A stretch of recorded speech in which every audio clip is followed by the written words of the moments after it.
अभी इसी वक्त अगर आप मन बना लें कि कल से मुझे केवल व्यसन करने हैं, केवल गलत काम करने हैं, केवल अपने जीवन को ऐशो आराम और उसमें लगाना है, आप आज ही चिंतन कर लीजिए, कल से जो कुछ आप करना चाहेंगे सब बहुत जल्दी जल्दी व्यवस्थित हो जाएगा। कुछ दुर खाने का मन हो व्यवस्थित हो जाएगा, कुछ पीने का मन हो व्यवस्थित हो जाएगा, पर पुरुष पर स्त्री का संग करने का भाव हो जाएगा, कुछ और गलत करने की इच्छा हो कलिकाल में बड़ा आसान है। लेकिन आप आज मन बनाइए कि कल से मैं भक्त बनूंगा, कल से मैं अपने जीवन को संयमित रखूंगा, कल से मैं नियम से रहूंगा, कल से मैं यही पाऊंगा, कल से मैं इतना नाम जप करूंगा, कल से मैं तिलक स्वरूप रोज लगाऊंगा, कल से मैं वृंदावन का स्मरण रोज करूंगा। जैसे ही आप सद व्यवस्थित होने का विचार करोगे तो वो कल कल ही कल होता रहेगा, कभी कल नहीं आती। और होगा क्या, आपने नियम लिखे थे 10 लेकिन आज कितने कर पाए? 3, बाकी के क्यों नहीं हो पाए? वो ऐसा हो गया था, वो ऐसा हो गया था, इसलिए ये हो गया, नहीं बन पाया। कलयुग में व्यवस्थित होना बहुत मुश्किल है, लेकिन कलयुग में अव्यवस्थित होने के लिए आपको बहुत योजनाएं नहीं बनानी पड़ती, आप बहुत आसानी से हो जाओगे। मैं कथाओं में कहा करता हूं, हम मानव कलयुग के कैसे हैं? बोले बहते हुए पानी जैसे। पानी को अगर खाली छोड़ दिया जाए तो ढलान की ओर बिना किसी सहयोग के चला जाता है, लेकिन उस पानी को टंकी में चढ़ाना हो तो मोटर चलानी पड़ती है, एक साधन लगाना पड़ता है जिससे वो पानी ऊपर जाए। लेकिन नीचे आने के लिए पानी को किसी का आश्रय नहीं लेना पड़ता, वो अपने आप बहता चला जाता है, अपने आप अपने मार्ग ढूंढ लेता है। हम लोग भी ऐसे हैं। बिगड़ने के लिए, अब व्यवस्थित होने के लिए हमको सहायता की आवश्यकता नहीं होती, हम बिगड़ जाते हैं। लेकिन सुधरने के लिए, संभलने के लिए, ठाकुर जी का होने के लिए बहुत परिश्रम करना पड़ता है। और करमेती बाई का अवतरण तो 500 वर्ष के आसपास कुछ हुआ था, 500 वर्ष के अंदर अंदर कुछ हुआ था। आज का कलयुग तो और कठिन है, आज का कलयुग तो और खतरनाक है। अपनी बालावस्था में हमको नहीं पता था कि फोन किसको कहते हैं, और आज 2.5 वर्ष 3 वर्ष का बालक, वो भोजन के साथ फोन उसको चाहिए ही चाहिए। स्टार्टर उनका फोन ही है, फोन होगा तो वो प्रसाद पाएंगे। जिस फोन से सब कुछ परोसा जा रहा है हमारे घरों में, वो इतना सहज है हम लोगों को। इंटरनेट इतना सहज है, विषय इतने सहज हैं, वासनाएं इतनी सहज हैं। ऐसे में भगवत भक्ति करना बहुत मुश्किल है। और एक बात मैं बहुत स्पष्ट रूप से कह दूं, जो भक्ति कर रहे हैं 365 दिन भी वे लगातार कर पाते हैं, इसकी भी कोई गारंटी नहीं। बीच बीच में भटकाव उनके चित्त में भी आता है। वो तो हमारे, मैं कथाएं क्यों नहीं छोड़ता, करने करते लगते रहते हैं, बस लगातार लगातार चलते रहो। क्यों? ताकि 365 दिन में से कम 360 दिन, 355 दिन तो ठाकुर जी की सेवा में ही रहे। क्योंकि अपने आप प्रयास करने से तो ये बहुत मुश्किल है इस कलिकाल में। इसलिए लगे रहते हैं कि चलो अब ये कर लो, अब ऐसा कर लो, ऐसा। शरीर थकता है, मन थक जाता है, आत्मा थक जाती है, लेकिन फिर भी लगे रहते हैं। क्यों? नहीं तो ये कलिकाल बिगाड़ने के लिए एक क्षण चाहता है। हम इसको एक दिन भी खाली कैसे देते हैं, 4 दिन भी खाली कैसे देते हैं। 4 दिन भी खाली है तो उसमें भी कुछ भगवत वार्ता करनी, ताकि ये मन बुद्धि कहीं विचलित ना हो। ऐसे कठिन कलकाल में करमेती निष्कलंक रही। निष्कलंक मतलब करमेती बाई ने भक्ति को स्वीकार किया तो फिर भक्ति में कोई दोष या कोई पीछे मुड़कर के पड़ाव आया ही नहीं, लगी रही करमेती बाई। मीराबाई जैसी इनकी भक्ति है, लेकिन थोड़ा सा अंतर है जीवन में। आपके पूज्य पिताजी, सब लोग ध्यान से सुनेंगे, श्री करमेती बाई के पूज्य पिताजी श्री पुरुषोत्तम जी राजस्थान के सीकर जिले के पास में एक गांव था, वहां उनका जन्म हुआ। एक शेखावती राजा थे, उसके यहां पर कुलगुरु पद पर थे। तो राजाओं के मंत्री, महामंत्री, कुलगुरु आदि ये भी कोई राजा से कम नहीं होते थे, इनकी भी राजघराने जैसी स्थिति होती थी। ब्राह्मण कुल में जन्मे थे।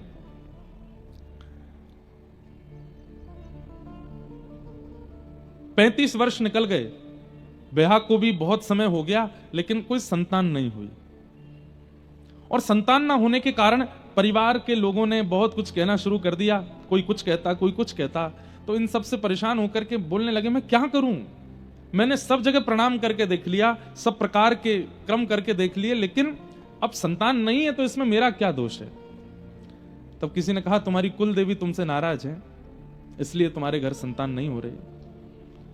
श्री पुरुषोत्तम जी बोले, मैं कुल देवी को भी प्रणाम करके आ चुका हूं, लेकिन वहां के प्रणाम से भी मुझ पर कोई प्रभाव नहीं हुआ, तो अब मैं क्या करूं? तो किसी ने कह दिया, बोले कि तुम जिद के साथ जाओ कि अगर देवी आपने मेरा ये काम नहीं करवाया तो मैं ऐसा कर दूंगा, जबकि ये नहीं होना चाहिए, गलत है। जब हमने ग्रंथ में भी ये भाव पढ़ा तो हमने ये बात पहले ही सोच ली थी कि हम सबको बता के चलेंगे कि ऐसा कभी नहीं करना चाहिए। आज के कलिकाल में तो, और विशेष रूप से एक बात बताएं, देवी के उपासक, शैव उपासक ऐसा कर सकते हैं, करते होंगे, पर प्रिया प्रियतम के उपासक ऐसा कभी नहीं करते कि हे प्रिया जी, हे श्री जी, अगर आपने ऐसा नहीं किया तो मैं ऐसा कर दूंगा। नहीं, एक बात बहुत ध्यान से सुनिएगा, हमारे श्री प्रिया प्रियतम वो किशोर हैं, नवल किशोर नवल नागरिया, नवल छोटे हैं, भले ही वो परमात्मा हैं, भले ही वो ईश्वर हैं, लेकिन आप बरसाना, वृंदावन, नंदगाम, ब्रज 84 कोस से संबंध रखते हो, तो आपकी प्रिया जी, आपके श्याम सुंदर नवल हैं, छोटे से हैं। तो जिस प्रकार छोटे बालक के सामने बहुत बड़ी बड़ी बातें नहीं की जाती, ऐसे उनके सामने भी नहीं करनी है। घर में कोई घटना हो जाती है, अरे कहां तक कहें, बड़े बुजुर्ग प्राण त्याग देते हैं कई बार घर में, तो छोटा बालक पूछता है दादाजी को क्या हो गया, तो घर के लोग क्या कहते हैं, दादाजी सो रहे हैं। उसको ये नहीं कहते कि ये पधार गए या इनका शरीर नहीं रहा, ऐसा कहते हैं दादाजी सो रहे हैं, दादाजी को ताता हो गई है, दादाजी बीमार हो गए, अभी पिताजी लेके गए, वो ठीक होके आ जाएंगे। कई वर्षों तक वो बालक पूछता रहता है दादाजी कब के गए, आए क्यों नहीं। जब थोड़ा बड़ा हो जाता तब उसको बताते हैं कि तुम्हारे दादाजी ऐसे ऐसे चले गए थे। ठीक वैसे ही बंधुओं, जिस प्रकार एक कुमार बालक को, एक नवल बालक को, एक किशोर बालक को गंभीर बातें नहीं बताई जाती, 84 कोस के अंदर अंदर हमारी किशोरी जी और ठाकुर जी नवल किशोर हैं, नवल नागरी हैं।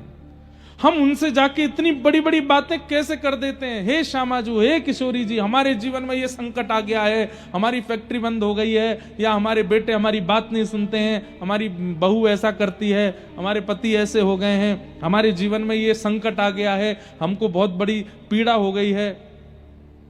उनको बताना नहीं है।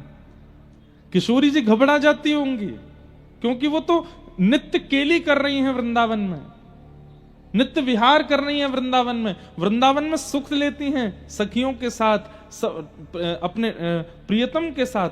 हम वहां जाके इतनी गंभीर बात करते होंगे तो श्री प्रिया जी संकोच में आ जाती होंगी। नहीं कहना है, राजी रहो, बस आप राजी रहो, आप अपनी नित्य केली में, नित्य विहार में प्रसन्न रहो। तुम सो कछु ना चाहिए हो, हमें आपसे कुछ नहीं चाहिए, आप प्रसन्न रहो। वास्तव में पीड़ा सहते हुए रहना और मुख से कुछ ना कहना, ये एक प्रेमी का स्वरूप है। बरसाना गए, नंदगाम गए, गोकुल गए, वृंदावन गए, राधारमण, राधा वल्लभ, बिहारी जी सब जगह गए, लेकिन जाकर के अपनी पीड़ा कही नहीं, केवल दर्शन किए, नेत्रों से अश्रु निकले, राधारमण जी को देख आप राजी रहो, आप प्रसन्न रहो, आपकी मुस्कान देखने के लिए ही हम वृंदावन आए हैं। हमारे घर पर क्या कलेश चल रहा है, क्या विपत्ति आपत्ति, वो नहीं बतानी है आपको, आप प्रसन्न रहो। उनकी प्रसन्नता की इच्छा रखना ही वृंदावन रस प्रेमियों का स्वभाव होना चाहिए। हमें ऐसा लगता है कि जब हम प्रिया प्रियतम के प्रेम सुख का भाव रखते होंगे, वो प्रसन्न रहे ऐसी भावना रखते होंगे, तो प्रिया प्रियतम कहते होंगे याने हमको इतने सुखी रहवे को भाव रखो है, हम प्रसन्न रहें, इसकी मन की ये भावना है, हम भी तो को आशीर्वाद दे रहे हैं, तू भी प्रसन्न रहे। पीड़ा मत बताइए उनको, कष्ट मत बताइए। संकट हरेंगी करेंगी भली वृषभानु की लली, कब? राधा श्री राधा जो गावे, बस गाते रहो उनका नाम, मत कहो उनसे कुछ, उनसे बस ये कहो हे प्रिया जी, आप नित्य या 84 कोस के व्रज में श्री प्रियतम के साथ आनंद करते रहो। हमारे यहां तो कहते हैं श्यामा तेरो अभी चल रहे सुहान, श्यामा तेरो अभी चल रहे। यहां इस पंक्ति का भाव क्या है कि श्री ठाकुर जी नित्य आपके रहें और आपको मनाते रहें। हे किशोरी जी, ऐसी हमारी कामना है, आप दोनों के नित्य केली में कभी विघ्न ना आवे, आप दोनों ऐसे ही आनंद करते रहो, हम तो जीव हैं, हम जो सह रहे हैं सहते रहेंगे, आप प्रसन्न रहो। उन्हें मत कहिए।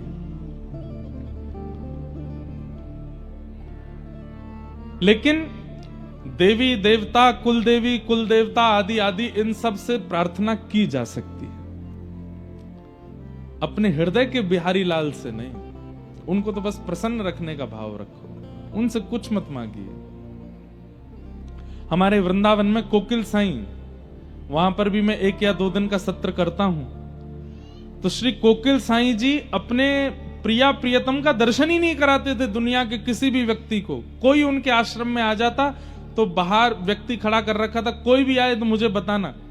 लोग आते, हम दर्शन करने आए हैं, तो बोले यहीं रुको, भीतर जाके बोलते साईं बाहर वो आए हैं, कुछ दर्शनार्थी आए, तो बाहर ही आते, कहो भैया कैसे आए, बोले ठाकुर जी के दर्शन करने। ठाकुर जी के अभी होंगे, अभी प्रसाद चल रही है, प्रसाद पा लो, प्रसाद पवा देते। थोड़ी देर आराम कर लो, कूलर चला दो भैया इनके लिए, बैठो सो जाओ। थोड़ी देर आराम करने का, उसके बाद दक्षिणा दे देते, कपड़े दे देते, बोले अब जाओ। बोले ठाकुर जी के दर्शन, बोले वो नहीं कराऊंगा। क्यों?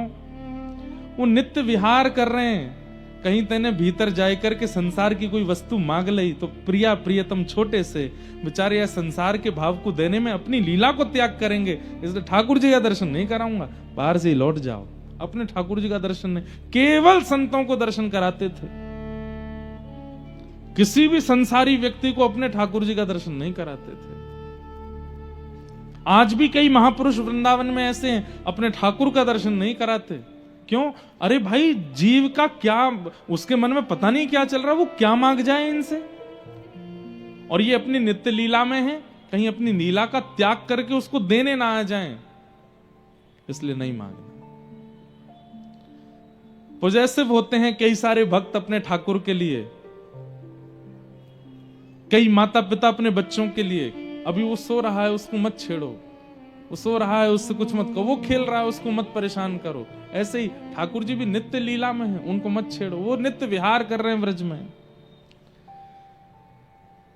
लेकिन करमेती बाई के पिताजी ने अपनी कुल देवी,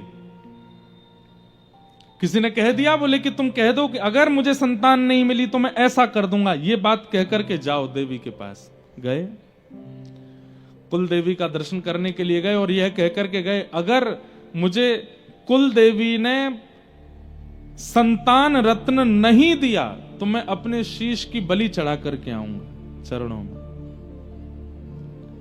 इस संकल्प के साथ जब निकले, रास्ते में ही एक दिव्य स्त्री का दर्शन हुआ।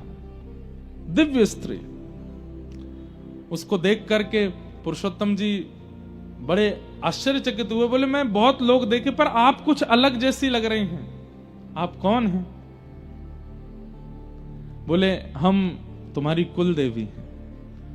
पुरुषोत्तम जी बोले आप मेरी कुल देवी हैं? बोले हाँ।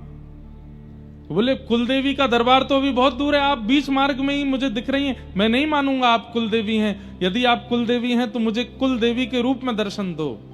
अष्टभुजी देवी भद्रकाली प्रकट हो गई वहीं, और प्रकट होकर के बोली क्या चाहिए तुम्हें, क्यों संकल्प लिया है, क्या बात है? सोच के तो मैं आया था कि आपसे संतान की कामना करूंगा, पर आपके दर्शन करके अब कुछ इच्छा प्रकट हो नहीं रही है। जाओ, 4 पुत्र होंगे तुम्हारे, 4 पुत्र जन्म लेंगे तुम्हारे यहां, जाओ। मैंने तो एक संतान की कामना की थी, आप 4 पुत्र कह रहे हैं। बोले हमारा मन है कि तुम्हारे यहां 4 पुत्र हो, जाओ, जन्म लेंगे 4 पुत्र। पुरुषोत्तम महाराज कहने लगे आपने 4 पुत्र की वरदान दे दिया, पुत्री का नहीं कहा। ऐसा भी हो सकता था 1 पुत्र हो जाए, 3 पुत्री, 2 पुत्र 2 पुत्री, आपने 4 पुत्र के लिए कहा। पर मेरी एक परम इच्छा है कि जब आप 1 से अधिक देना ही चाहते हैं तो 1 पुत्री और दे दीजिए। ये बात सुनकर के वो देवी थोड़ी प्रसन्न हो गई। बोले आज के कलिकाल में पुत्री की कामना करता कौन, लेकिन तुमने मुझसे पुत्री की याचना की है। हाँ देवी, मुझे पुत्री चाहिए। ठीक है, 4 पुत्र होंगे, वंशवर्धन करने वाले होंगे, धन वर्धन करने वाले होंगे, ऐश्वर्य वर्धन करने वाले होंगे, तुम्हारे कुल का उत्थान करने वाले होंगे, लेकिन एक पुत्री होगी, परम भक्त होगी, और ऐसी भक्त होगी तुम्हारे पुत्रों के, तुम्हारे नाम से तुम्हारे पुत्र जाने जाएंगे, लेकिन ऐसी पुत्र जन्म लेगी कुल में जिसके नाम से तुम जाने जाओगे, जिसके नाम से पूरा कुल तुम्हारा जाना जाएगा, तुम्हारा पूरा सर्वस्व जाना जाएगा। ऐसी पुत्री तुम्हारे यहां जन्म लेगी। आनंदित होकर के पुरुषोत्तम जी वापस लौट करके आए। धीमे धीमे 4 पुत्र हुए, और 4 पुत्रों के बाद 5वीं पुत्री गर्भ में आई। अच्छा, एक बात तो माननी पड़ेगी, देवी आराधन और महादेव का आराधन किया कीजिए, कृष्ण भक्त भी। क्यों? भक्ति के वर्धन के लिए उनकी आराधना करो, क्योंकि वे ठाकुर जी के समीप के हैं, उनके मित्र हैं। उनके आराधन से उनको प्रसन्न करके कहो कि आप ठाकुर जी से कहो हमारे चित्त में और प्रेम बढ़े। महादेव से कहो, हे महादेव, हे गोपेश्वर महादेव, आप ठाकुर जी से कहो हमारे चित्त में और प्रेम बढ़े। तो देवी आराधन, महादेव के आराधन से चित्त में प्रीति बढ़ सकती है। इसलिए कृष्ण भक्त भी, हमारे वृंदावन के भक्त भी नवरात्रि का व्रत किया करो। गोपियों ने नवरात्रि व्रत किया था, उसी के बाद महारास हुआ, और उसी में ही कात्यायनी मैया से मांगा था कि कृष्ण हमको पति रूप में मिले। कात्यायनी मैया की कृपा से शरद पूर्णिमा पर रास बिहार हुआ। तो देवी कृपा तो करती हैं। कृष्ण भक्त भी अगर कृष्ण भक्ति के लिए नवरात्रि का व्रत रखें, और आगामी अभी श्रावण आएगा, सोमवार के सोमवार महादेव की आराधना करो, केवल इसी भाव से कि हमारे व्रज के प्रति इतना प्रेम हो जाए, प्रिया प्रियतम इतने प्रिय लग जाएं, हमसे जो भी अपराध बनता है, जो भी हमसे पीड़ा बनती है, कष्ट बनता है, वो सब दूर हो जाए, बस ठाकुर जी की प्रीति प्राप्त हो, ऐसी महादेव कृपा करो। आप हमें याद करेंगे। देवी आराधन और महादेव का आराधन कृष्ण भक्ति में और प्रेम भर देगा। ऐसा प्रेम उत्पन्न होगा कि नेत्र सदा सजल रहेंगे, इन नेत्रों से अश्रु कभी रुकेंगे नहीं, ऐसा प्रेम देंगे। महादेव तो भीगे रहते हैं, 24 घंटे भीगते ही रहते हैं। ऐसा ही वो भीगे रहने का तात्पर्य है, वो नेत्रों से प्रेम रस गिर रहा है महादेव के, ऐसे ही हम हो जाएंगे। तो देवी आराधन और महादेव का आराधन कृष्ण भक्तों को भी करना चाहिए। उनकी पावन तिथि नवरात्रि, श्रावण, सोमवार आदि, इन सब पे महादेव देवी को प्रणाम करते रहो। हमारे गुरुदेव के प्रति, वृंदावन के प्रति, श्री जी के प्रति खूब प्रेम बढ़े। हे महादेव ऐसी कृपा करो, वर्धन होगा। नरसिंह मेहता को महादेव लेकर के गए रास में। नरसिंह मेहता जी का चरित्र अभी अफ्रीका में कहा था। महादेव लेकर के गए नरसिंह मेहता जी को रास, महारास में, और दर्शन कराया ठाकुर जी का। तो देवी आराधन उचित तो है। 4 संतान के बाद पुरुषोत्तम जी की पत्नी को, ये मैंने लगभग सब भक्तों के चरित्र में देखा कि जिन मातृगर्भ से भक्त जन्म लेते हैं, उन माताओं को वृंदावन की स्मृति गर्भ के समय होने लगती है। गर्भ काल में माताओं को जो अनुभव हो रहा है, समझ जाइए वैसे ही विचार वाला बालक है। अगर कुछ अनुभव नहीं हो रहा है तो जानबूझ करके जबरदस्ती अनुभव करने का प्रयास करो। वृंदावन का चिंतन करो, श्री यमुना जी का चिंतन करो, रज रानी का चिंतन करो, महारानी का चिंतन करो, भक्त कथाएं सुनो, सुंदर सुंदर लीलाएं सुनो। ठाकुर जी की लीलाएं सुनकर के सो, ताकि विचारों में भी वही आवे, उससे बालक पर असर पड़ेगा। करमेती बाई की मैया को, जो कभी वृंदावन गई नहीं है, उनको अच्छा हाँ, एक बात याद आई। जब देवी मां ने कहा कि तुम्हारे घर एक दिव्य पुत्री जन्म लेगी, तो पुरुषोत्तम जी महाराज, जो कि कुल गुरु थे शेखावत राजा के, विद्वान तो थे, उन्होंने भागवत जी के पाठ का उसी दिन प्रण ले लिया कि अब मैं आद्योपांत भागवत जी का पाठ करूंगा अपने अंतिम समय तक। तो देवी कृपा और भागवत जी की कृपा, जब पत्नी गर्भवती हुई 5वीं संतान के लिए, तो वो भागवत जी का पाठ सुनाते थे।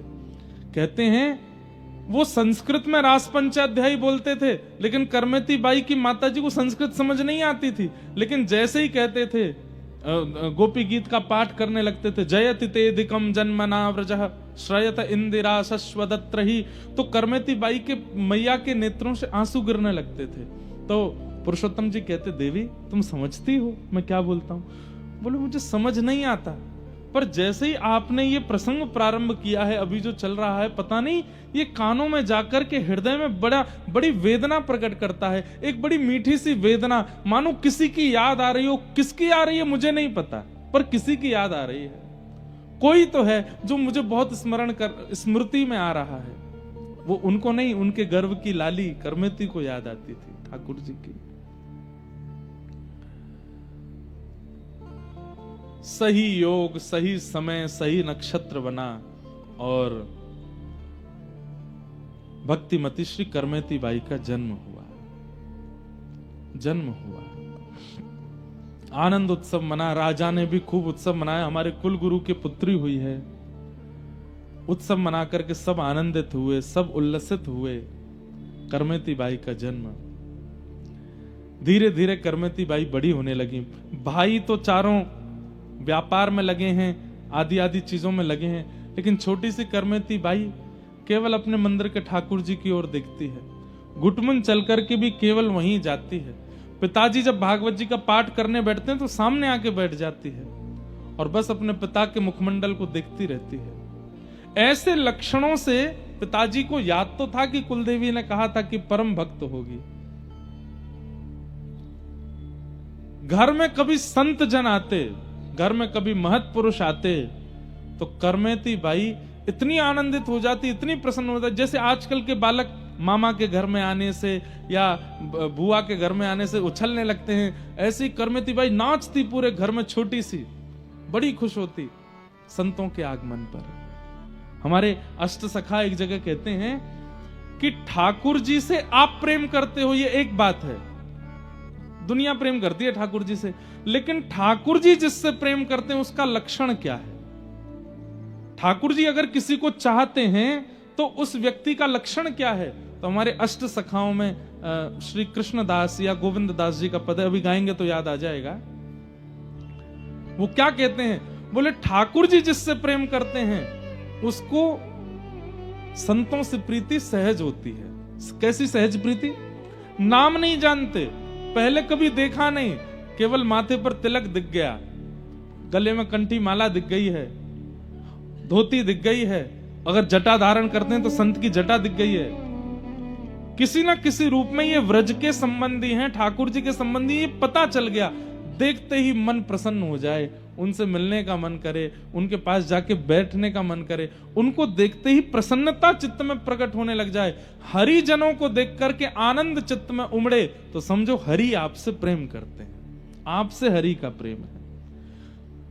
राधा रमण जी को देख करके तो सब जय जयकार कर देते हैं, पर हरि जनों को देख करके जो प्रसन्न हो जाए, हरि जनों को देख करके जिसके नेत्र सजल हो जाएं, हरि जनों को देख करके जिसके चित्त में अति आनंद बढ़ जाए, समझो ठाकुर जी उससे प्रेम करते हैं। ऐसा प्रेम होता नहीं है आज, लेकिन हमने देखा जब हम आए, हम तो देखते हैं जहां भी जाते हैं। आज जैसे मैं आया तो जिस घर में हम रुके, एक बूढ़ी सी माता जी ऐसे नृत्य कर रही थी, कोई भजन नहीं, कोई कीर्तन नहीं, बस राधा नाम पे ही कीर्तन कर रही थी, बार बार बलियां ले रही थी, इतनी प्रसन्न हो रही थी और उनकी प्रसन्नता देख करके मन में आ रहा था।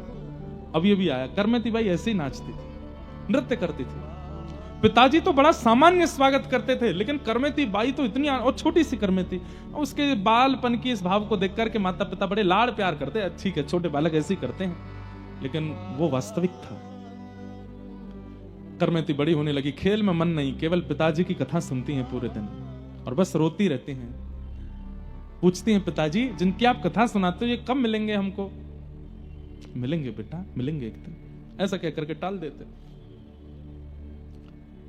लगभग 10-11 वर्ष की आयु जब हो गई, बाल विवाह हो जाते थे बच्चों के। राजस्थान में तो विशेष रूप से एक विवाह का प्रस्ताव आया। करमेती बाई ने अपने पिताजी को समझाया, पिताजी मुझे विवाह नहीं करना, मैं तो बस जीवन सर्वस्व ठाकुर जी पर न्योछावर करना चाहती हूं। बेटा ऐसा नहीं होता, क्या कहेंगे कुल के लोग, क्या कहेंगे, मर्यादा क्या कहां जाएगी, ये सब संसार के लोग क्या कहेंगे, बेटी घर में है, कन्यादान नहीं कर रहे, विवाह नहीं कर रहे उसका। पिताजी विवाह उसका कीजिए ना जो विवाह के बाद की क्रियाओं में योग्य हो। मैं बिल्कुल अयोग्य हूं। विवाह के बाद की जो क्रिया हैं, जो ससुराल पक्ष के लोग मुझसे उम्मीद करना चाहेंगे, वो उन सब में मैं निपुण नहीं हूं। क्या फायदा, आपको भी कष्ट होगा, उन लोगों को भी कष्ट होगा, मत करिए ना। यही सेम बात मीराबाई के चरित्र में आती। मीराबाई भी ऐसी समझाती अपनी मां को कि एक विवाहिता नारी का जो कर्तव्य होना चाहिए सास के प्रति, ससुर के प्रति, ननद के प्रति, जेठ जेठानी के प्रति, पति के प्रति, ससुराल के प्रति, उसमें मैं बिल्कुल अयोग्य हूं। मां, मेरा ब्याह मत करो। वही बात आज करमेती बाई समझा रही है, पिताजी मैं योग्य नहीं हूं, उनको कष्ट होगा। अरे बेटा, जब ब्याह होना होता है सब ऐसे ही बोलते हैं, और ब्याह होने के बाद सब सीख जाते हैं। माता पिता ने कुल मर्यादा, लोकलाज क्या कहेगा, इस सब के देखते हुए जबरदस्ती करमेती बाई का ब्याह कर दिया। ब्याह तो कर दिया, गौना नहीं हुआ। पति वापस चले गए ब्याह करके, अब गौना होगा जब थोड़े और बड़े हो जाएंगे। बाल विवाह ऐसा होता था पहले। बाल विवाह का विरोध किया गया, ठीक भी था। क्यों? बाल विवाह में क्या हो रहा था कि बाल्यकाल में दोनों का विवाह कर दिया, अयोग्य थे दोनों, जानकारी थी नहीं। गौना वही होता था 18, 19, 20 साल में जाकर के, और तब तक दो प्रकार के कर्म होते थे। या तो लड़का को कोई और पसंद आ गया, यहाँ जो बहू थी उसको कोई और पसंद आ गया, या फिर कई बार दोनों में से किसी की मृत्यु हो जाती थी, या कुछ भी ऐसी घटनाएं होती थी। इसलिए बोलते थे कि भाई जब वो योग्य हो जाए तभी ब्याह करो। इसलिए बाल विवाह का विरोध। लेकिन प्राचीन काल में तो बहुत बाल विवाह हुए। गौना की प्रतीक्षा। अब करमेती बाई रोज सिंदूर लगाती हैं। मां छोटी सी हैं, 12 वर्ष की, यहां तक चूड़ियां पहनाती हैं, साड़ी पहनाती हैं, पैरों में पाजेब पहनाती हैं। अब उनको तो वो श्रृंगार प्रिय लगता था कि इस श्रृंगार को करके मैं जब ठाकुर जी के सन्मुख जाती हूं तो ठाकुर जी प्रसन्न हो जाते हैं। पूछती थी मां ये किसके लिए? बोले ये पति के सौभाग्य के चिन्ह होते हैं, पत्नी को धारण करने चाहिए, उससे पति प्रसन्न भी रहता है और दीर्घायु भी होता है। वो तो प्रियतम को ही अपना सर्वस्व मान चुकी थी। सिंदूर लगाती, चूड़ी पहनती, सब श्रृंगार करती, पर दौड़ के जाती मंदिर में, ठाकुर जी से जाके पूछती कैसी लग रही हूं मैं, आज मेरा स्वरूप कैसा लग रहा है आपको? पिता कभी कभी चिंता करते, पत्नी से बोलते मुझे थोड़ा लगता है कि करमेती, बोले अरे उसका ब्याह हो गया है, कोई बात नहीं, अभी बालिका ही तो थोड़ी थोड़ी बड़ी हो जाए, गौना तक आ जाएगी बुद्धि उसमें। लेकिन मीराबाई तो सदैव तड़प रही हैं।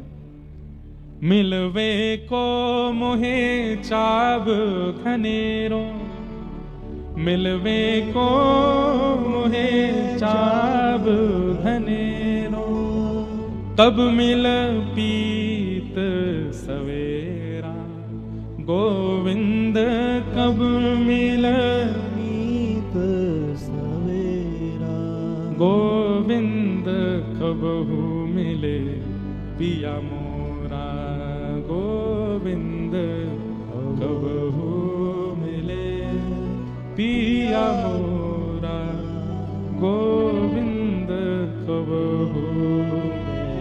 कहती हैं, बात करती हैं अपने ठाकुर जी से, कब मिलोगे आप मुझे, कब मुझे मिलोगे, मेरे ऊपर कृपा कब करोगे, कब तक ऐसे मूर्ति बने खड़े रहोगे, अब तो मेरी धीरे धीरे उम्र बढ़ती जा रही है, कब मिलोगे आप मुझे। बस यही कहकर के रोती रहती हैं।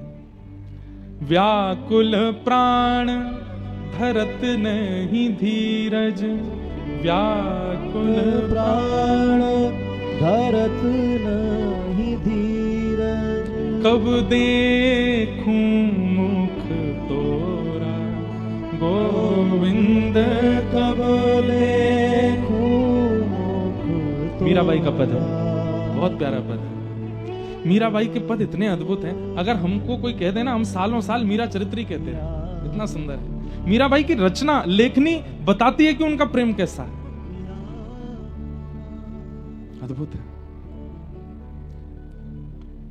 मीरा के प्रभु गिरधर नागर, मीरा के प्रभु गिरधर नागर, ताप तपन बहु तोरा, गोविंद ताप तपन बहु तोरा, गोविंद कबहू मिले पिया मोरा,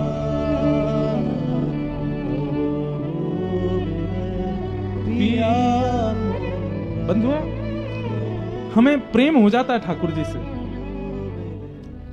हम चाहने लगते हैं ठाकुर जी को, पर ऐसा विरह नहीं मेरे को देखने में आया अभी तक कि बस व्याकुल हो गए हों ठाकुर जी के लिए। ऐसे नहीं हुए अभी हम स्वयं बहुत दिनों तक कथा करते रहते हैं। तो अब तो लाल जी सफर में नहीं रहते, साथ कथाओं में नहीं जाते, कुछ समय लाल जी की स्मृति तो होती है। जैसे अभी अयोध्या में कथा थी तो मैं सीधे जहां रुका था वहां पहुंचा, तो जाते नियम होता था लाल जी पहले पहुंच जाते हैं। लाल जी कहां विराज रहे, तो जो पंडित जी सेवा करते वो भी भावुक हो गए, लाल जी तो नहीं आते अब कथा में। तो हम दोनों थोड़ी देर के लिए सहम गए कि अब लाल जी आते नहीं, 4 साल तो लगातार कथाओं में आए। तो अभी घर पे बात करते हैं तो कहते हैं अब लाल जी को ले जाएं क्या कथा में। मन बड़ा विचलित होता है कभी कभी। तो घर से आता है, नहीं अब यहीं रहेंगे, नहीं जाना। हमने कहा एक बार पर्ची डाल के देखो, अगली कथा में चलेंगे क्या। पर्ची डालते हैं, ठाकुर जी मना कर देते, नहीं जाना। और विरह हो जाता है चित्त में कि उनका मन नहीं है, वो कह चुके थे कि ब्याह उला के बाद हम घर रहेंगे, घर ही रहते हैं, लेकिन मैं ले जाऊंगा, पर्ची बिना डाले ले जाऊंगा, पूछूंगा ही नहीं। विरह बहुत आवश्यक है बंधुओं, लेकिन हमको संयोग इतना आवश्यक, इतना मिल गया है ठाकुर जी का कि हम विरह का अनुभव नहीं कर पाते। ये जो अश्रु गिरते हैं ना प्रेम विरह में, कृष्ण विरह में, ये अश्रु नहीं है, हमारे चित्त में जितने भी दोष हैं ठाकुर जी से मिलने वाले, वो सब एक एक बिंदु करके निकलते हैं। जितने निकलेंगे उतने स्वच्छ हो जाएंगे हम, पर वो निकलते ही नहीं है, रह जाते हैं भीतर। करमती बाई कहती अब सहन नहीं होता, जल्दी मिलो। सब कुछ ठीक चल रहा था, अचानक से एक दिन पत्र आता है और करमती बाई की मां बड़ी खुश होकर के और हल्ला करके घर में बताती है, अरे वो पावन दिन आ गया। सब पूछते क्या हुआ, बोले करमती के ससुराल वाले 3 दिन बाद आ रहे हैं और गोने का समय निकला है, करमती को ले जाएंगे। ये सुनकर के करमती बाई मानो, पिताजी कौन आएगा 3 दिन बाद। बोले तेरा बेटी ब्याह हुआ था ना 5 साल पूर्व। बोले वो तो माँ ने कहा था खेल हो रहा है। बोले नहीं बेटा, वो तो छोटी थी इसलिए हमने ऐसा बोल दिया था, तेरा ब्याह हुआ है, उस घराने के पुरुष से ब्याह हुआ है और वो तेरे को ले जाने आएंगे, बहुत अच्छे हैं, बहुत ऐसा है वैसा है। करमती बाई बोली माँ मैं इतने दिन तक ये सिंदूर चूड़ी और ये सब ये उसके लिए करती थी। बोला हाँ, मुझे क्यों नहीं बताया स्पष्ट। बोले स्पष्ट अब क्या बताती तुझे मैं, बस ठीक है। करमती बाई बोली इनसे तो अब कुछ भी कहना ठीक नहीं। अपने भाई से पूछा, भैया आप उनके यहाँ गए थे, वो परिवार भक्त है, उनके यहाँ ठाकुर सेवा होती है, उनके यहाँ कथा भगवत सत्संग। तो बाई ने कहा देख स्पष्ट तुझे बता दूं, बाद में तुझे पता चले तो मन में बड़ा कष्ट होगा। उनके यहाँ कुछ नहीं होता, वो तो सब खाते पीते हैं, आनंद करते हैं, कोई सेवा वेवा भक्ति भजन कथा कीर्तन संत आगमन ये सब जो तूने यहाँ अनुभव किया कुछ नहीं है वहां पर। करमती बाई तो अब घबरा गई, अब मैं क्या कर सकती हूँ। पूछने लगी अब कुछ हो सकता है। बोले कुछ नहीं, अब तो हो गया विवाह, अब तो तेरा गौना होना, बस विदाई होनी है, बाकी सब तो हो चुका। करमती बाई व्याकुल है। 1 रात 2 रात निकल गई, रोते रोते ठाकुर जी से कहने लगी आप ही कुछ करो, लेकिन कोई रास्ता नहीं दिखा। तो करमती बाई बोली मैं दोबारा जन्म लेने की प्रतीक्षा नहीं करूंगी कि अगले जन्म में मैं आपको प्राप्त करूं, ये जन्म में संसार को सौंप दूं, नहीं, ये मेरा अंतिम जन्म है। मैं इस जन्म में ऐसी कोई भूल नहीं कर सकती जिससे आप मुझसे दूर हो जाओ, मैं आपको प्राप्त करके रहूंगी। और बस जिस दिन सुबह बारात आनी है, आ चुकी है गांव के बाहर, बस सुबह घर आना बाकी था, उसी रात करमती बाई घर छोड़ करके पूर्व दिशा की ओर भागी। क्यों, ये नहीं पता कि वृंदावन का रास्ता कहां है, बस ये पता है किसी संत ने कहा था कि हमारे घर से पूर्व दिशा में वृंदावन है। तो बस पूर्व दिशा की ओर देखा और दिशा की ओर देख करके बस कुछ सामग्री कुछ लेकर के नहीं गई हैं, जैसी स्थिति में थी उसी स्थिति में पूर्व दिशा की ओर चल पड़ी। रास्ते में जंगल पड़े, भयभीत जंगल। छोटी सी करमती बाई 16 वर्ष की हैं, बस जगह जगह हिंसक जीव मिल रहे हैं और सबसे बस जाके कह देती हैं मुझे कृष्ण मिल जाए, उसके बाद मेरे को नष्ट कर देना, मेरे प्रियतम मुझे मिल जाए, उसके बाद तुम मुझे आहार बना लेना, मुझे एक बार ठाकुर जी मिल जाए, मैं खुद लौट के तुम्हारा आहार बनने आ जाऊंगी, बस एक बार देख लूं उनको। सुबह का समय हुआ, बारात आई, करमती को कक्ष में खोजने गए, नहीं मिली। रसोई में खोजा, बाहर ढूंढा, पीछे ढूंढा, गांव में ढूंढा, सब जगह ढूंढ लिया, लेकिन करमती नहीं मिली। माता पिता, सुबह से शाम हो गई, बारात बैठी, कहां है बहू, बस अभी मिल जाएगी, अभी मिल, ऐसे करके 2 दिन तक बारात को रोक के रखा। अंत में बताना पड़ा कि करमती मिल नहीं रही है। शेखावत राजा जिनके कुलगुरु थे, उनको पता चला कि पुत्री घर में मिल नहीं रही है। पिता ने कहा मुझे एक ही संशय है। बोले क्या? वो वृंदावन गई होगी। वो श्याम सुंदर से बहुत प्रेम करती, पर हमें लगता था ये उसका बालपन है। हम थोड़ी जानते थे कि वो इतनी तन मन धन से न्यौछावर हो चुकी है। हे राजन, आप रक्षा कीजिए, मेरी पुत्री ढूंढिए। सेना लगा दी। बोले ढूंढो। उस सेना को लगाया जो बड़े बड़े युद्ध में जाती थी कि ढूंढ के लाओ, हमारे कुलगुरु की पुत्री को ढूंढ के लाओ। करमेती बाई भूखी प्यासी बस पूर्व दिशा की ओर, यही पता है पूर्व दिशा। और उसमें नदी कभी आ जाती है तो बेचारी नदी पार करती हैं, कभी घने जंगल आ जाते हैं तो उसको पार करती हैं, कभी कुछ और पड़ता है, गांव पड़ते हैं तो छुप छुप के वहां से निकलती हैं। बस पूर्व दिशा नहीं छोड़नी। यहीं रहते हैं श्याम सुंदर, यहीं है वृंदावन। क्या समझ में आया अब तक की कथा सुन के? करमेती बाई को प्रेम हुआ ठाकुर जी से, ठाकुर जी को प्रेम हुआ है करमेती से। प्रेम तो मुझे भी है, आपको भी है, पर हम ऐसे व्याकुल नहीं होते। ऐसी व्याकुलता, ऐसी तत्परता, ऐसी निर्भयता और ऐसी लगन तो उसमें आती है जिसको ठाकुर जी प्रेम कर रहे हो।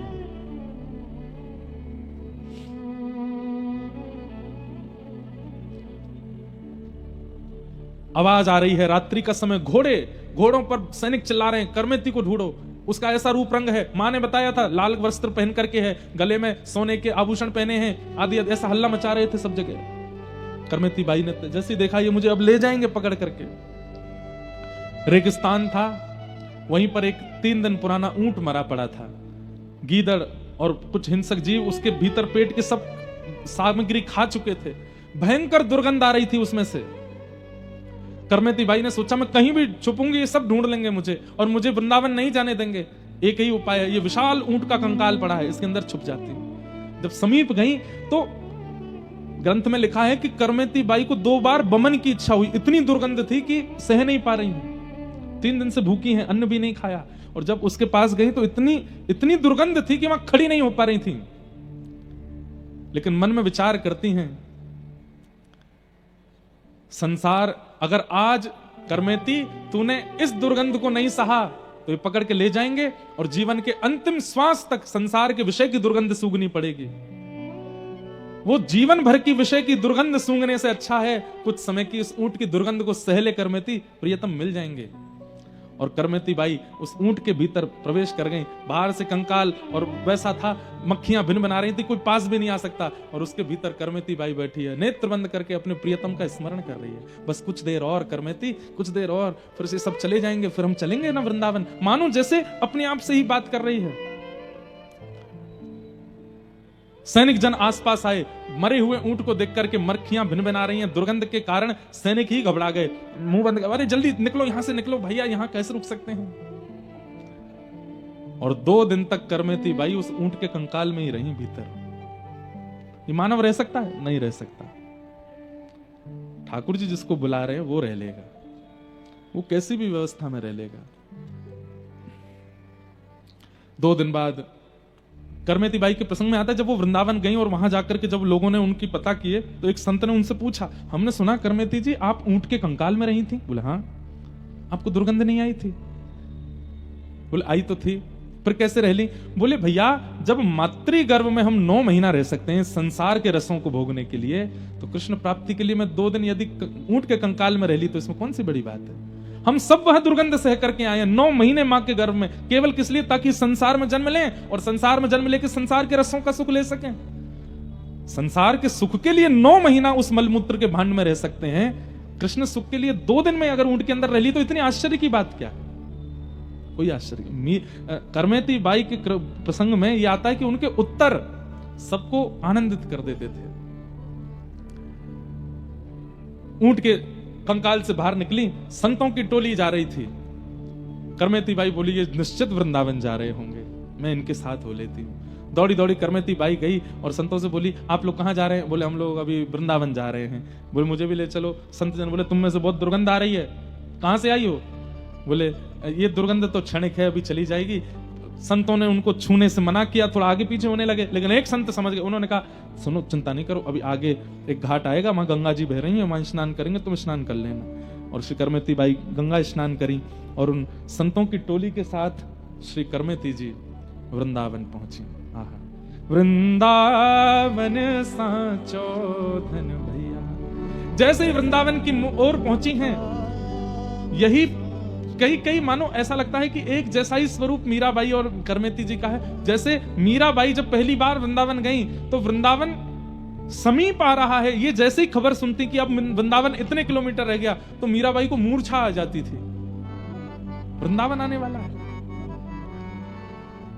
करमेती बाई भी ऐसी हो रही हैं, जैसे ही संतजन कहते अरे भैया बस थोड़ी देर और, बस वृंदावन आने वाला है, तुम करमेती बाई मूर्छित होकर गिर पड़ती वृंदावन का नाम सुनते ही। होश में आती, संतजन कहते क्या हुआ?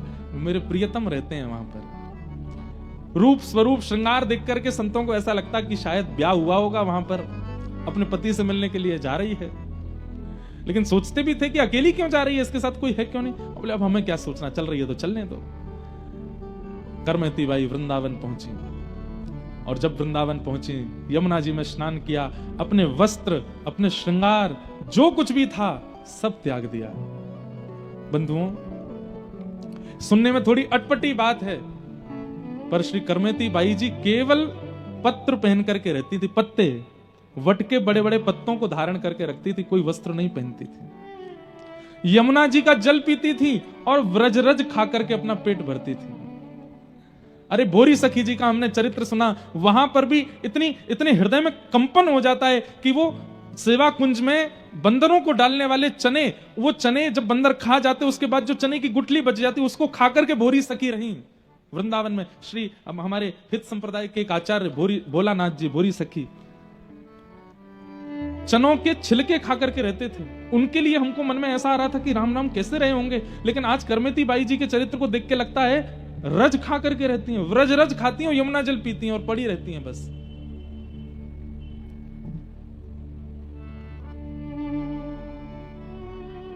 किशोरी तोरे चरणन की रज बैठी रहूं कुलजन के कोने, श्याम राधिका गाऊं,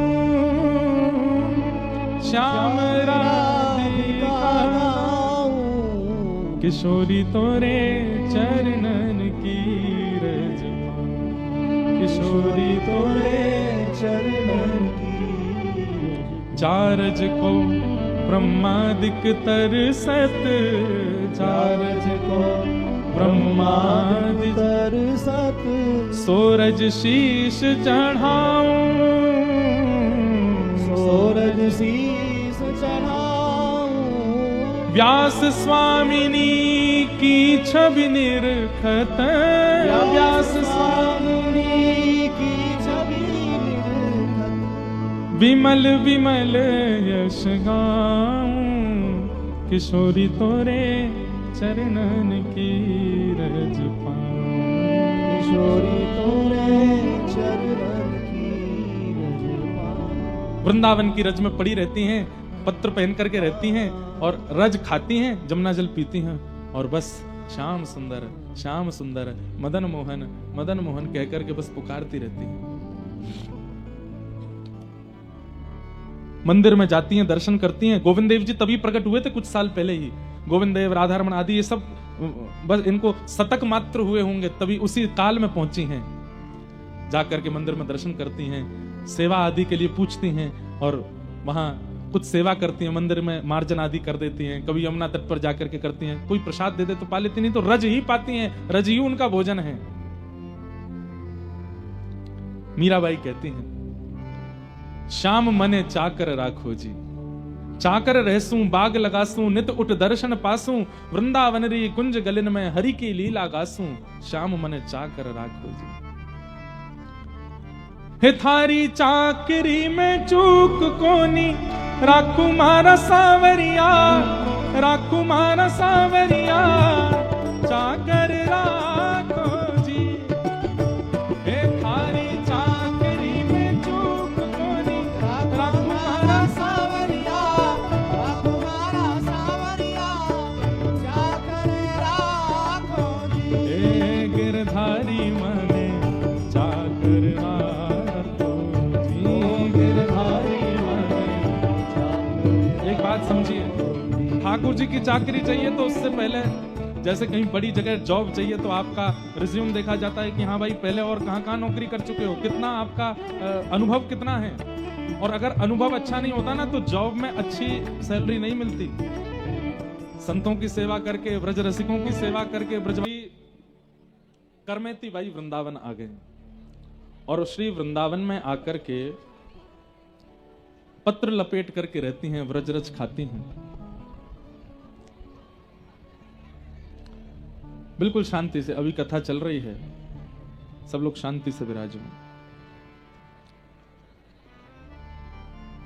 यहां पर सैनिक लौट करके वापस आ गए, राजा को बताया कि हमें करमेती नहीं मिली। पिता पुरुषोत्तम को पता है कि वो वृंदावन में ही हैं और कहीं हो ही नहीं सकती हैं। गए वृंदावन। अब उस समय चित्र तो होते नहीं थे कि दिखा के पूछ लें भाई इसको कहीं देखा। केवल कद काठी बताते हैं, रूप स्वरूप बताते हैं और गहने बताते हैं कि ऐसे गहने पहने हैं, ऐसा ऐसे वस्त्र पहने हैं, हाथों पर मेहंदी लगी है, पैरों में महावर लगी है। आपने मेरी बेटी को देखा?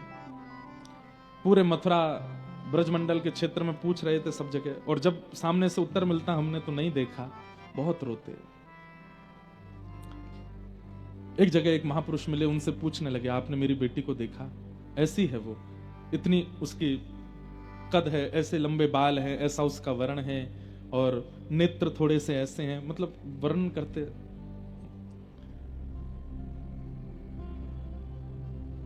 तभी वो एक संत से बात कर रहे थे, वहीं पर एक मेहतरानी थी। उस मेहतरानी ने वो बात सुन ली और कहा, बोले ऐसा कद है, ऐसी काठी है, ऐसा सब स्वरूप है, सब कुछ बिल्कुल, मतलब थोड़ी बहुत बातें उनसे मिल गई। बोले हाँ हाँ हाँ ऐसा ही है।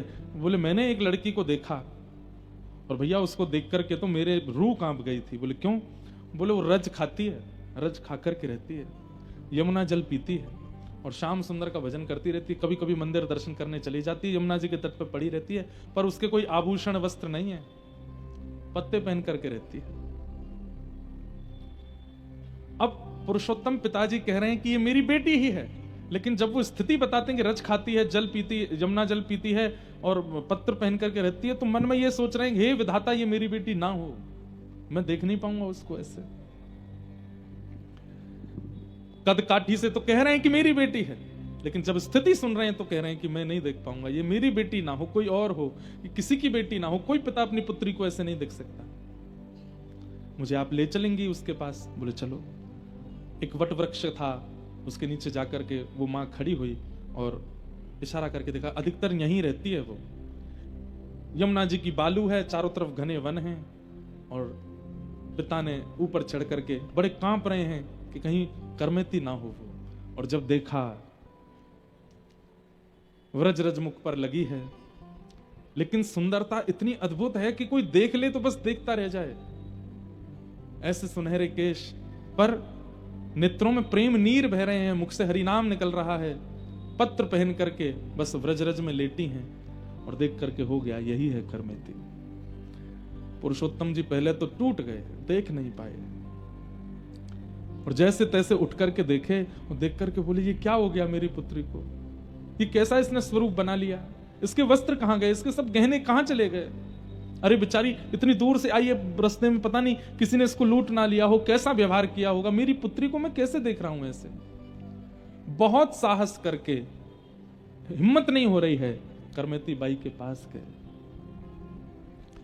करमेती बाई उस समय मानसी चिंतन में थी, और मानसी चिंतन में क्या अनुभव कर रही थी कि श्री ठाकुर जी रास विहार कर रहे हैं और श्री प्रिया जी के साथ रास विहार करते हुए करमेती को बुला रहे हैं, लेकिन जैसी करमेती उठ के खड़ी होती हैं, वो रास का स्वरूप अंतर ध्यान होता है, रो के फिर से गिर पड़ती हैं, हे श्याम सुंदर मत तड़पाओ, ऐसे मत जाओ, अब तो आ जाओ। बंधुओं, ठाकुर जी कई बार आप चैतन्य चरितामृत सुनेंगे और भी कई कथाएं सुनेंगे तो आपके मन में एक प्रश्न उठ सकता है कि ठाकुर जी इतना विरह दे क्यों देते हैं। मैंने पहले ही इसका उत्तर दिया है कि अत्यंत विरह चित्त का मार्जन करता है, पवित्रीकरण होता है। जो व्यक्ति प्रेम करता है लेकिन प्रेम में कभी व्याकुल ना हुआ हो, उसका प्रेम पवित्र नहीं होगा। चाहे संसार में घटा लीजिए इस बात को, वैसे संसार में प्रेम होता नहीं, प्यार होता है, पर संसार में भी यदि किसी के प्रति प्रीति है और उस व्यक्ति के प्रति व्याकुलता नहीं है, कभी उस व्यक्ति की याद में, स्मृति में रुदन नहीं हुआ है, या उसके दर्शन की इच्छा में कभी व्याकुलता नहीं है, तो प्रेम पवित्र नहीं है। आप बड़ी सहजता से उसे जाने देते हो, या बड़ी सहजता से उससे दूर रह लेते हो, या बड़ी सहजता से आप निर्वहन कर लेते हो, तो आप प्रेमी नहीं हो। प्रेमी तो व्याकुल हो जाता है, बिन जल मछली जैसे तड़पती है वैसी स्थिति हो जाती है। और जब वह प्रेम ठाकुर जी के साथ हो तो वो स्वतंत्र स्वच्छंद प्रेम होता है। तो उसमें जब तक व्याकुलता नहीं होती, ठाकुर जी मिलते नहीं है, क्योंकि व्याकुल व्यक्ति का यह स्वरूप है कि वो पवित्र है। व्याकुल नहीं है इसका मतलब वो मन और भी जगह लगा सकता है, इसलिए वो व्याकुल नहीं है।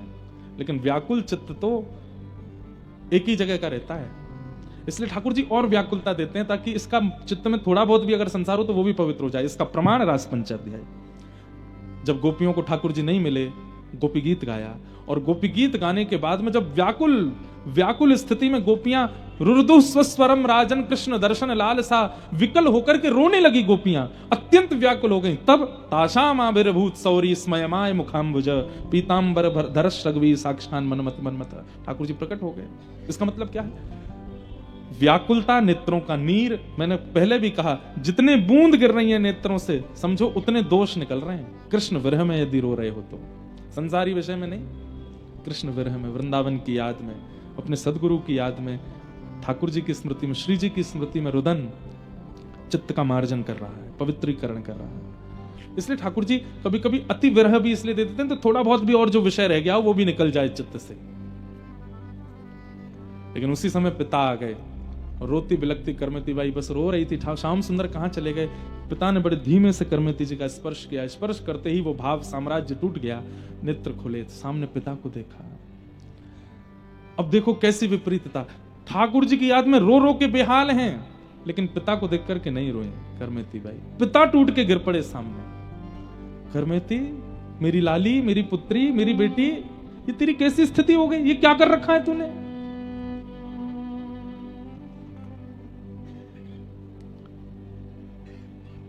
करमती बाई कह रही है, पिताजी जीवन का सर्वोत्कृष्ट जो लक्ष्य है कृष्ण, उनको पाने के लिए निकली हूं, थोड़ी पीड़ा तो सहनी पड़ेगी ना।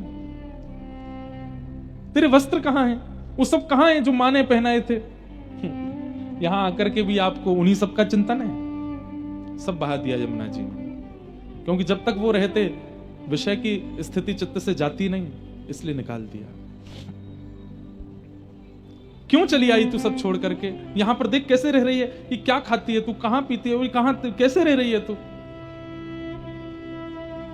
पिताजी जब तपा जाता है ना, तभी मटका जल भरने योग्य बनता है। यदि मटका तपाया ना गया हो तो जल भर देंगे तो फूट जाएगा। ये वृंदावन है, यहां प्रेम रस सदैव बरस रहा है। उस रस को अपने अंदर समाहित करने के लिए मैं अपने मटके रूपी स्तन को तपा रही हूं, ताकि उस रस को रख सकूं अपने अंदर। कितनी सुंदर बात। हम लोग वृंदावन जाके, अयोध्या जाके, बद्रीनाथ जाके, तीर्थों में जाकर के भी अति व्यवस्थित होना चाहते हैं, अति व्यवस्थित होना चाहते हैं। व्यवस्थित मतलब तपन नहीं है, तपाया नहीं जा रहा है। तप का मतलब क्या होता है? विपरीत परिस्थिति का अनुभव करना। गिरिराज जी की परिक्रमा कर रही है, थोड़ी देर में नहीं लगी तो रिक्शा कर लेते हैं, चलो पैदल नहीं तो ऐसे लगा लो। नहीं, तपाइए अपने आप को। नहीं लग रही है तो बैठ जाओ, थोड़ी देर आराम करके लगाओ, लेकिन लगाओ पैदल ही। दंडवती कर रहे हो तो दंडवती लगाइए, उसमें ये नहीं कि थोड़ी कम हो जाए, थोड़ी ज्यादा हो जाए, मेरी 2-4 किलोमीटर कोई और कर देता तो कितना अच्छा रहता ना। एकादशी का व्रत है तो द्वादशी का चिंतन कर रहे हैं, कब आएगी द्वादशी, कब खाएंगे छोले भटूरे, कब होगा? नहीं, ये तप है, इनमें तपाइए। गुरुदेव की आज्ञा 8 माला की, 16 माला की, तो हम एक ज्यादा करें, और एक ज्यादा करने पर भी विरह हो। अरे 17 माला पूरी हो गई, 18 माला पूरी हो गई, इतनी जल्दी पूरी हो गई। मेरा तो पूरा जीवन ही नाम में निकल जाना चाहिए था। ऐसा तप ही इस शरीर को तपाता है, और तपाकर जब मटका तपता है, उसमें पानी डाला जाए तो भर जाता है, संचित हो जाता है। करमती बाई कितना अच्छा ज्ञान दे रही हैं। वृंदावन में प्रेम रस बरस रहा है पिताजी, उसको धारण करने की सामर्थ्य हर मटके में नहीं होती। कच्चे मटके उस रस को बहा देते हैं, मैं तपा रही हूं ताकि इतनी निष्ठुर हो जाऊं कि वो रस जब मुझ में आवे तो वो संभल सके। मुझे नहीं समझ आता तू क्या बोलती है, ये कैसी भाषा बोल रही है? करमेती मुझे बस एक बात का उत्तर दे। बोले क्या? तुझे एक बार भी ये नहीं लगा कि मैंने अपने पिता की नाक कटवा दी, अपनी मां की कैसी बेइज्जती पूरे नगर में करा दी, बारात घर पर थी और तू भाग गई वृंदावन? करमेती बाई बोलती है, मेरी भाषा आपको समझ में नहीं आती पिताजी, फिर प्रश्न क्यों कर रहे हो? नहीं, इसका उत्तर दे मुझे। करमेती बाई कहती है, मैंने आप ही की कथा में सुना था, आंखों का साफल्य, नाक का साफल्य, कान का साफल्य, सर्वांगीण देह का साफल्य तब है जब वह कृष्ण में है। यदि कृष्ण युक्त नहीं है तो हमारे देह का कोई साफल्य नहीं है। इससे यह बात सिद्ध होती है पिताजी, जो भजन करते हैं ना, नाक उन्हीं की होती है, और जो भजन नहीं करते उनके नाक नहीं होती। तो जिनके नाक नहीं है, कितनी भी कटे, क्या बुराई? आपने ठाकुर जी को उद्देश्य नहीं माना, माने ठाकुर जी को उद्देश्य नहीं माना। आप भेज रहे थे मुझे उस परिवार में जिस घर में ठाकुर जी का भोग तक नहीं लगाया जाता। आपकी तो नाक पहले ही नहीं है। हाँ, मैं अगर वहां गौना करके चली जाती तो मेरी नाक कट जाती, क्योंकि मेरी नाक थी। मैं ठाकुर जी का स्मरण करती हूँ, ठाकुर जी का भजन करती हूँ। नाक उनकी कटती है जो भजन करने के बाद भी ठाकुर जी को प्राप्त नहीं कर पाते, तिलक स्वरूप धारण करने के बाद भी ठाकुर जी का अनुभव नहीं कर पाते, गुरु आश्रित होने के बाद भी जीवन जी के मर गए लेकिन ठाकुर जी को दर्शन नहीं कर पाए, उनकी नाक कटती है। जो देह प्राप्त करके, तिलक धारण करके, शिखा धारण करके, सूत्र धारण करके, तुलसी धारण करके, गुरुदेव को धारण करके, वृंदावन से संबंध बना करके मृत्यु से पहले पहले ठाकुर जी का अनुभव कर लेते हैं, उनकी नाक बचती है पिताजी। जो जीवन जी के केवल अपना देह अंत कर देते हैं, नहीं दर्शन कर पाते ठाकुर जी का, उनकी नाक कटती है। कितना बड़ा एक प्रकार से एक हम सब भक्तों के लिए कितनी चिंताजनक बात कहती करमेती बाई ने। मैं तिलक लगाता हूं, कंठी पहनता हूं, कथा करता हूं, धोती पहनता हूं, शिखा रखता हूं, यदि मृत्यु से पहले भगवत अनुभव नहीं हुआ तो मेरा धिक्कार है। मेरा तिलक लगाना, मेरा स्वरूप धारण करना, ये सब केवल श्रम हो जाएगा। करमेती बाई कहती, मैं उसमें पीछे नहीं रह सकती पिताजी, मुझे अनुभव करना है। अंत में टूट गए पिताजी, भावुक होकर के बोले, हमें तेरी याद आएगी तो हम कहां जाएंगे ये बता। बोले, मैं तो शरीर हूं पिताजी, आज नहीं तो कल। और वैसे भी आप तो मुझे विदा ही कर रहे थे ना, ये सोच लीजिए ना कि उस व्यक्ति की जगह श्याम सुंदर के साथ मुझे विदा कर दिया। वृंदावन मेरा ससुराल है, यहां मैं रहूंगी।